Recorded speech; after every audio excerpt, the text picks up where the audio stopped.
All the monsters manage to break through and come for him, so Reyes runs to the hole too. When he reaches the vent, an alien grabs his leg and pulls him back out. A second monster peeks inside and Rhodey immediately blows its head up. The team eventually finds an exit and pushes some metal beams to enter a room. After hearing that Reyes is dead, Nash freaks out as he yells about meeting aliens. Kelly calms him down before asking Rhodey why he knows how to use the laser gun, but Rhodey doesn't remember. Jax tries to take care of Ravi's wound, however she swears she's fine. Her words are translated by Kelly, who doesn't know why he understands Russian. He tries asking her questions and she calls the men sleepers before confirming that the monsters are aliens. After explaining that they're on a spaceship, Ravi reveals she knows English and tells the team they need to go to a safe place. Nash continues to freak out and Rhodey has to threaten him to shut him up. Ravi interrupts them and reminds them they must keep moving. Meanwhile, Reyes is mutilated by the aliens, who use a device to look at his memories and learn everything the team knows. Following what it saw in those memories, the alien reaches the bent door and activates a device on its gauntlet. In one of the corridors, Ravi explains that the alien with the scars is the leader and it has dozens of monsters helping it. She also reveals that there are motion sensors on the walls and that the alien's goal is to get a meal. When they enter the next room, they find themselves on a bridge above an abyss and surrounded by thousands of lights. Jax takes a closer look and discovers they're not light bulbs, they're actually capsules with bodies inside. Ravi calls them sleepers and insists they should get going. They rest in the next corridor so Kelly can redo Ravi's bandage. They chat about their lives before the war and Kelly shares that he's a divorced father. Nash starts to wonder if the creatures are demons instead of aliens and they're going through the biblical rapture. Minutes later, the team finds a hangar full of containers. Ravi explains that they contain all the items that the aliens stole from Earth. Rhodey thinks it's strange the aliens haven't attacked and theorizes they're moving ahead to box them in. Kelly agrees and announces they'll fight, ignoring Ravi when she says it's a bad idea. Jax volunteers to be the bait and goes to the hallway, where he starts singing. The aliens follow his voice to find him and Jax quickly opens fire. After a few shots to keep their attention, he starts to run, so the aliens chase after him as they keep firing their laser guns. Jax occasionally turns around to fire back, not causing much damage but still keeping them angry. Eventually Jax reaches the hangar, where he keeps taunting the aliens into following him. When the creatures reach a dead end, Nash shoots one in the head from his sniper spot.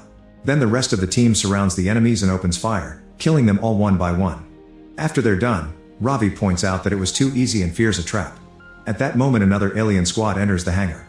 The team immediately opens fire, but not even Nash can land a shot because this time the aliens have brought very strong shields. Everyone starts running and Nash jumps from container to container until he reunites with his team. They run to the door as fast as possible, but unfortunately Jax gets shot in the back and instantly killed. A grieving Nash yells as he shoots the killer in the head for revenge. The 4 survivors run out of the hangar and enter a corridor, where they take cover to keep shooting for a while until Ravi finds the handle that closes the door. There are aliens coming from the opposite side as well, so the team escapes through a hatch in the wall. They slide down a tunnel and land in a pool full of skeletons and rotting flesh. The smell is so bad that it makes a few of them puke. When Nash starts to freak out, Kelly has to shut him up. The conversation is interrupted by a voice coming from above. Ravi looks up and is surprised to see her mother Anya, who immediately throws down a rope. Ravi climbs up and the women reunite with a hug. The soldiers use the rope too and Kelly notices Anya's uniform, which indicates she's a Russian soldier.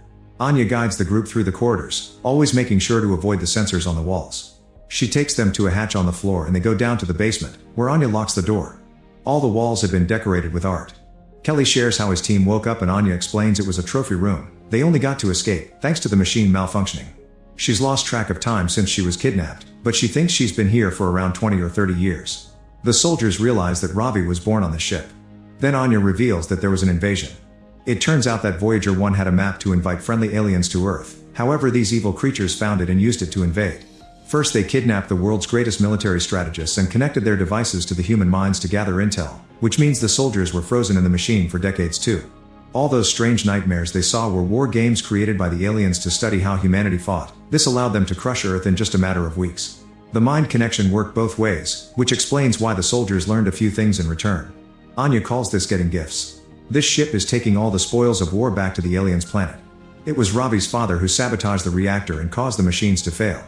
Usually Anya doesn't share with sleepers, that's how she stayed alive for so long. However, her team died during the sabotage mission and now she needs the soldiers' help. Anya's gift is hearing the creatures from afar and understanding what they're saying, and she knows they're trying to repair the communications relay.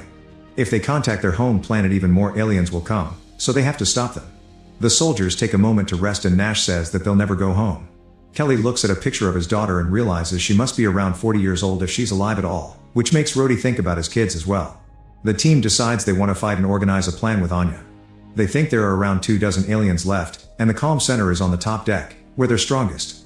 The vents can take them there, although the aliens will detect them immediately.